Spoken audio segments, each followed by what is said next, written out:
Hello everyone, in today's video I'm going to show you how to fix display black and white in Realme Narzo 80 Lite.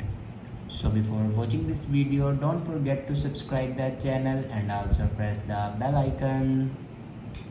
So let's start the video. First of all, open settings. In settings, scroll down and click on sounds and vibration, and then click on do not disturb. If you turn on your do not disturb, then turn it off. After turn off do not disturb, then go back and scroll down and click on system and updates, and then click on backup and reset. Now again click on reset phone.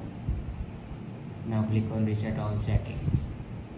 Now enter your password to reset all your settings. After reset all the settings, then go back and click on erase all data, and then enter your password to erase all the data. It will destroy all the data in your device like photos, videos, apps, documents, all the data. After doing these steps, your problem will be fixed. I hope this video is helpful for you. Thanks for watching.